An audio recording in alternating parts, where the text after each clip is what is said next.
Bonjour mes stagiaires, bonjour mes collègues, bonjour les étudiants, bonjour les élèves, bonjour à tous. On va voir avec vous un autre cas pratique sur l'impôt sur les sociétés et surtout l'analyse des charges.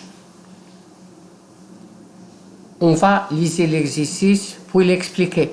Alaska SA est une société au capital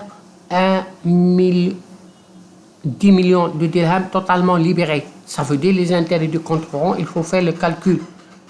Des états de synthèse de la société se dégagent les éléments suivants. L'analyse de ces comptes de charges fait ressortir les éléments suivants. Provision pour paiement de l'ES de l'exercice 51 000 dirhams. Provision pour paiement de la taxe professionnelle de l'exercice 2019 36 800. Dividende distribué aux associés sur le résultat précédent 64 800.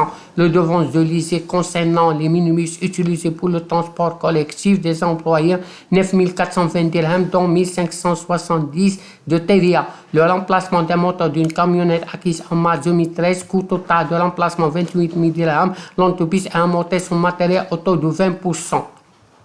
Ici, provision pour paiement, c'est une charge non déductible, car l'IS ne se constitue pas une charge déductible.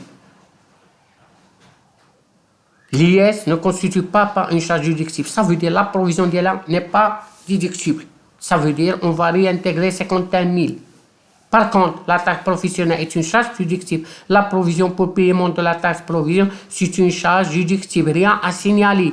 Les dividendes distribués, ils ne sont pas considérés comme une charge à réintégrer.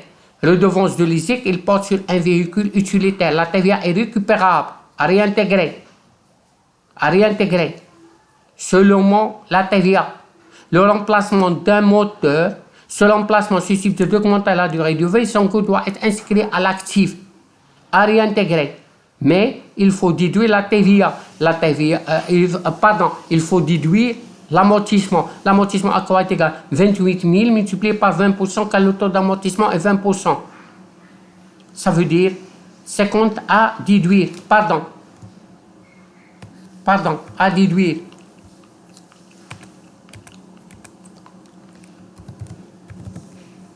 Merci de votre attention et jusqu'à prochain